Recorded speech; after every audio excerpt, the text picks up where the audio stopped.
avec les produits alcoolisés, en fait, est un peu similaire à celle des produits alimentaires, dans le sens que tout dépend du timing, du moment avec qui on est, puis comment le savourer.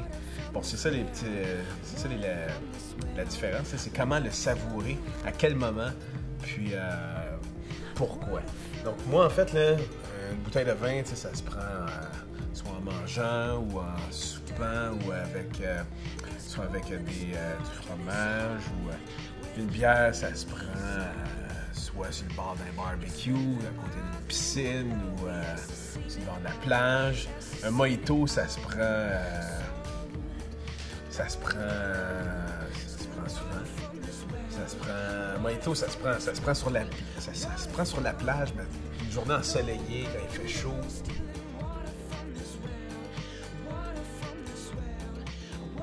Un de mes produits alcoolisés favoris, c'est le rhum. Je suis un amateur de rhum, j'adore le rhum. Que ce soit celui de la Barbade ou de Jamaïque, ou en fait, mon préféré reste Barbancourt, 5 étoiles d'Haïti. Je peux prendre ça straight, mais ce que j'adore surtout, c'est le prendre sur mon balcon l'été, en écoutant de la musique.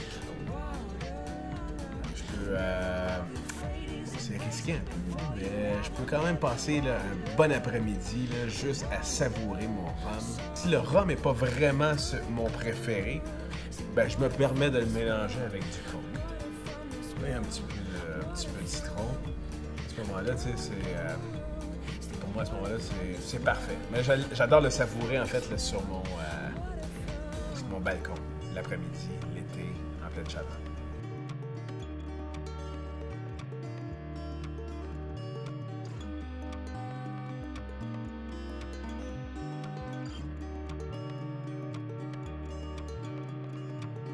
Mon deuxième produit alcoolisé reste le vin. Le vin, en fait, là, pour moi, le vin est rassembleur. Dans le sens que tu peux l'avoir... Il s'agit juste de déterminer avec quoi tu vas manger, puis avec qui tu vas le partager. Tu peux, à ce moment-là, l'avoir... En fait, ce que je préfère, c'est de l'avoir en soirée avec des amis.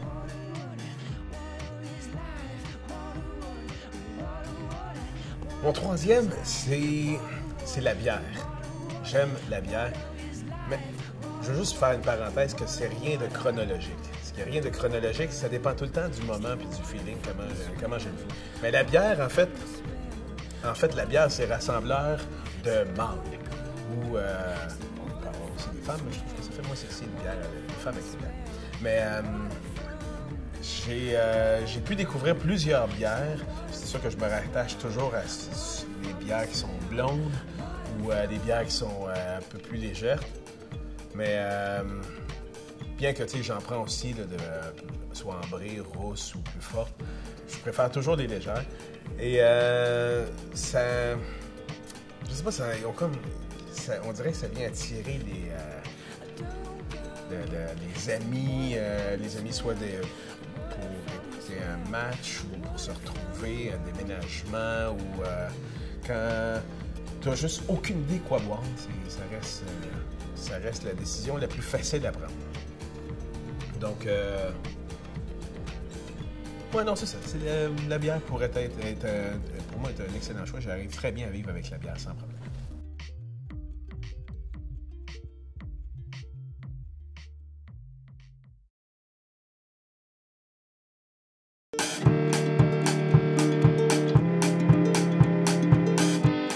Mon quatrième drink, en fait, il est particulier parce que c'est une combinaison.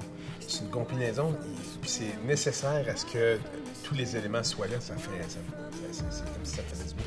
En fait, j'ai besoin d'un bon morceau de viande, d'un bon steak, avec une bière on the side, mais l'essentiel, c'est d'avoir une tequila. Avoir une tequila, là, on dirait que c'est un beau mélange, c'est une belle harmonie, c'est comme une symphonie. Une symphonie dans la gueule. J'aime surtout la tequila gold.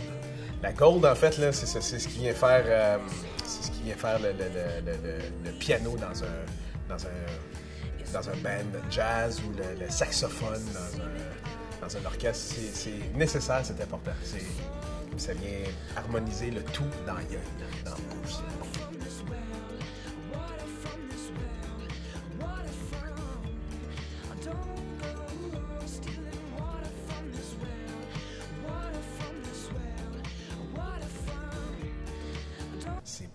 C'est important que j'ai ça. C'est ma combinaison. Puis je la préfère brune. Une petite tequila brune, là. J'ai découvert ça quand j'ai voyagé. Donc, on dirait que depuis, là, ça me suit énormément. Donc, énormément. Ça me suit constamment. Il faut surtout que tu dises une tequila gold, parce que brune, ça n'existe pas. Brune. Tequila gold.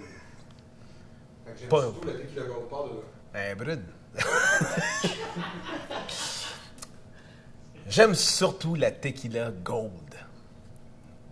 Elle a comme une petite couleur brune, mais...